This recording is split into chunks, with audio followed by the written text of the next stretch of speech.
Somewhere off the coast of a fog-bound island in the North Pacific, there is a graveyard nobody visits. It sits in about 40 feet of cold grey water at the bottom of a cliff, and it is full of trucks, bulldozers, jeeps, generators, hundreds of vehicles, still in working order, driven to the edge by American servicemen and pushed over the side, one after another, until the beach below was a scrap heap and the sea did the rest. Nobody was punished for this. Nobody was hiding anything. It was official policy, because in the autumn of 1945, the United States military had a problem it had never faced before, and no manual to solve it. It had won. And victory left it holding the largest network of military bases ever assembled in human history.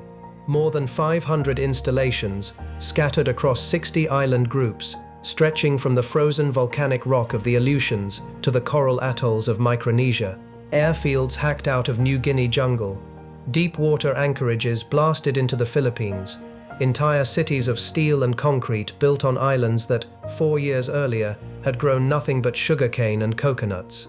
And then, on the 2nd of September, 1945, the reason for all of it simply ceased to exist. So what happened to it? The answer is stranger, messier, and far more consequential than most people realize. Some of those bases are still operating today, and you have heard of them. Some were swallowed whole by the jungle within a decade, some were sold for scrap at pennies on the dollar, and at least one of them is so contaminated that, 80 years later, no civilian is permitted to set foot on it. This is the story of what America actually did with its Pacific Empire when the war that built it was over. To understand the scale of the problem, you have to understand the scale of what had been built.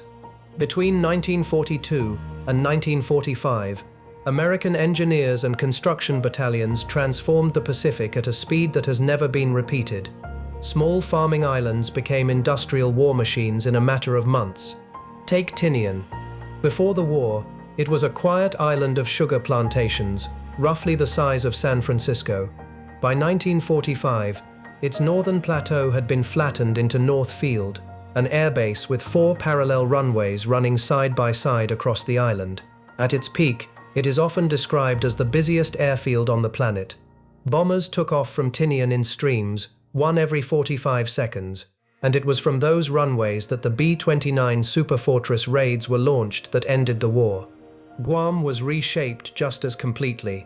Apra Harbor was dredged, widened and fortified into an anchorage capable of servicing the entire Pacific Fleet at once. In the Philippines, on Leyte and Luzon, engineers did not simply carve out airstrips. They built road networks, fuel farms, ammunition dumps, and hospital complexes sprawling across tens of thousands of acres. This was not a collection of outposts. It was infrastructure on the scale of a nation, and it had been built with a single purpose, at enormous cost, against a deadline. Then the deadline passed, and here is where it gets strange. The American military did not wind down after Japan surrendered. It collapsed inward, at a speed that shocked its own commanders. By late 1945, the army alone was discharging soldiers at a rate of roughly 15,000 men per day. Ships were being decommissioned faster than the dockyards could physically process them. The men who maintained these bases were going home, in their hundreds of thousands, and they were not coming back. So the machine that had built the Pacific Base network suddenly had no hands to run it, no fuel to justify it, and no enemy to point it at. But you cannot simply switch a base off. Fuel tanks still hold fuel. Ammunition dumps still hold live ordnance. Runways still cost money to maintain. And underneath all of it lay a question that Washington had spent the entire war carefully avoiding. Who actually owned the ground these bases were standing on? The answer, in most cases, was not the United States. What followed was not a single policy. It was 3 very different fates, and which one a base received came down to a brutal calculation of strategic value, legal status, and simple geography. The first group were the keepers, because even as the Pacific War ended, a new anxiety was already forming. The Soviet Union had entered the Pacific conflict in its final days. American planners looked at the map and did not see peace. They saw the next confrontation, and in that confrontation, Forward bases were everything. Guam was retained, expanded, and locked in permanently. Under the Organic Act of 1950, the people of Guam were granted American citizenship, and the island was anchored inside the American security architecture in a way that has never been undone. The wartime North Field on Guam was rebuilt and eventually renamed Anderson Air Force Base. It is still there. It still hosts bombers. Naval Base Guam still services submarines in that same dredged harbor. The Philippines were more delicate. American forces had liberated the islands at appalling cost, and Clark Field north of Manila and Subic Bay on the west coast of Luzon were considered indispensable. Under the Military Bases Agreement of 1947, the United States secured the use of more than 20 installations for a term of 99 years. 99 years. Think about what that number tells you. In 1947, Washington was not planning for a decade. It was planning for a century. Then there were the Marianas. Saipan, Tinian, and Rota passed into the trust territory of the Pacific Islands, a United Nations arrangement that handed the United States administrative control while nominally insisting these were not colonies. In practice, the arrangement served American interests almost perfectly. Saipan quietly hosted a covert training facility during the 1950s, where the CIA trained foreign guerrilla fighters far from any journalist's eye. And Tinian, the island that ended the war, was left to rot. Its enormous runways were abandoned to the jungle. Lantana scrub crept across the taxiways. Today, from the air, you can still see the ghost of North Field, the hard stands and dispersal loops etched into the vegetation, the runways broken up and partly demolished. The aircraft revetments still face the same prevailing winds they were aligned to in 1944. But two features on Tinian were deliberately preserved. Two rectangular pits, set into the ground, with glass covers over them. These are the loading pits where the atomic bombs, Little Boy and Fat Man, were raised into the bomb bays of the aircraft that carried them. They are now a national historic landmark, and they are the most visited thing on an island that almost nobody visits. That is the first fate, kept, or kept in name only. The second fate was far less dignified. These were the bases on ground the United States had no intention of holding, and here the policy was abandonment and often deliberate destruction. The Aleutian Islands are the clearest example. Dozens of installations had been built along that chain in appalling conditions, in fog, in freezing rain, on unstable volcanic ground. The base at Adak alone had accommodated more than 90,000 personnel at its wartime peak. Within 2 years, that number had fallen to a few hundred. Atukiska, Amchitka, Shamir. One by one, they were reduced, mothballed, or simply walked away from. Fuel tanks were left standing where they were. Quonset huts were sealed and forgotten, and the vehicles, the equipment, the machinery that had cost a fortune to ship across an ocean was destroyed on the spot because it was cheaper than bringing it home. That is the graveyard at the bottom of the cliff. And it was not unique to the Aleutians. That same calculation was repeated across dozens of Pacific islands.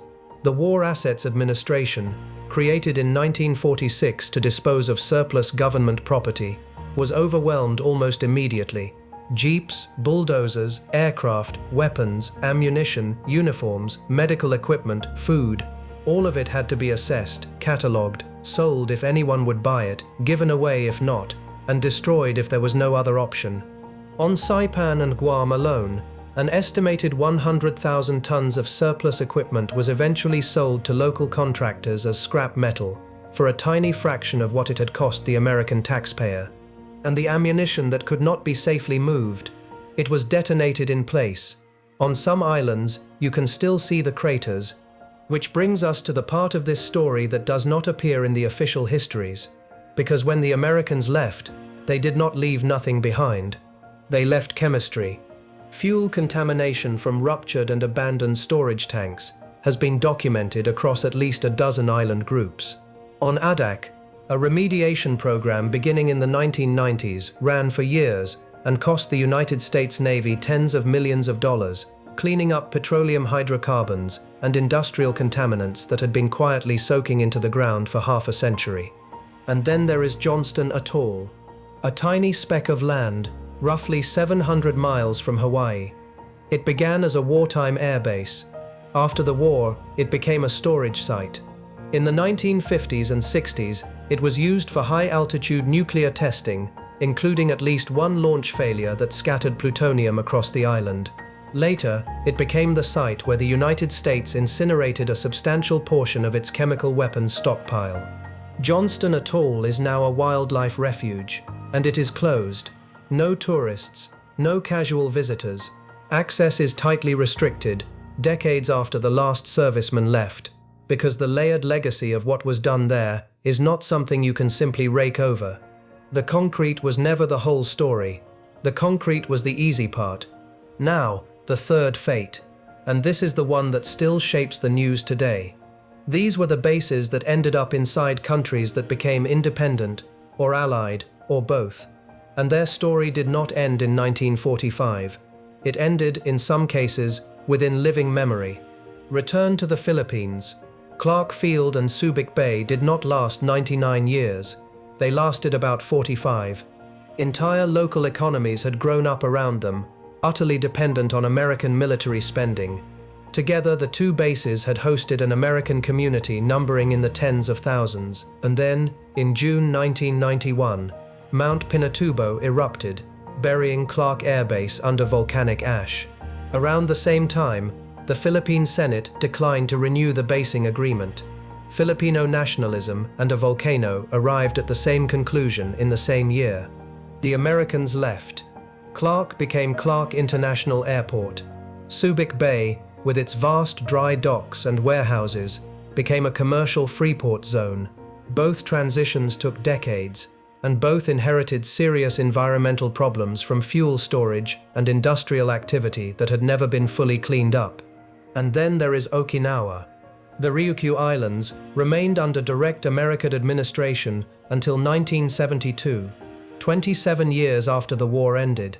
The enormous base complex built there during and immediately after the fighting became the foundation of the American military presence that still exists on the island today, occupying a substantial share of the land on Okinawa's main island. That presence is argued about in Japan constantly. Protests, elections, court cases, and diplomatic friction, decade after decade. And every one of those arguments traces directly back to administrative decisions taken in the chaotic months after the surrender, by officials who almost certainly believed they were making temporary arrangements. So what is actually left out there? It varies enormously. At one extreme is Peleliu, in Palau. It holds perhaps the most intact collection of Pacific War infrastructure anywhere on Earth. Amphibious tractors still sit where they stopped in September 1944. A Japanese tank remains on the beach where it was knocked out. The island's small population and deliberate conservation have preserved a battlefield almost as it was. At the other extreme is Guadalcanal. Henderson Field, the airstrip that men died in their thousands to hold, is now Honiara International Airport, the main civilian airport of the Solomon Islands. Passengers wait for their flights on top of it. Almost nothing of the wartime field is visible. And in between, on islands like Biak and Nomenfor, in what is now Indonesian Papua, wartime airstrips have either been absorbed into the civilian aviation network or handed back to the jungle. Their concrete is slowly cracking apart under the pressure of tropical roots. But the most important legacy of the Pacific Base Network is not anything you can photograph. Look at a map of American military basing today, anywhere in the world, and you are looking at a template that was designed in the Pacific between 1945 and 1950. A chain of forward positions, permanent presence, access agreements with sovereign nations, justified in each generation by the next horizon of strategic anxiety. The current debate over the military buildup on Guam is that template. The alliance architecture with Japan is that template. The contested status of Pacific Island territories is that template. Those bases were never just infrastructure. They were declarations of intent, written in concrete and coral, and many of them are still legally binding. What you see, stepping back across the whole arc of this story, is not a grand strategy and not pure chaos. It is something in between, a superpower working out, mostly in real time, and mostly by improvisation, what an empire is supposed to do with itself when the war that created it is suddenly over. Some bases were kept because the Cold War made them essential. Some were handed over because politics demanded it, and a great many were simply abandoned because getting rid of them properly would have cost more than they were worth. The deep water channel at Apra Harbor still takes nuclear submarines. The loading pits on Tinian are still sealed under glass, and on dozens of remote atolls and jungle hillsides, the rusted frames of Quonset huts are still going quietly back into the earth. Monuments, of a sort, to the urgency that built them and the indifference that left them behind. If this is the kind of history you want more of, subscribe, because there is a great deal more of it out there. And if you want to know what happened to the other side of this story, watch what became of Japan's Imperial Navy after the surrender. How the most powerful battle fleet in the Pacific was captured, studied, stripped, and then deliberately sunk by the navy that defeated it. Thanks for watching.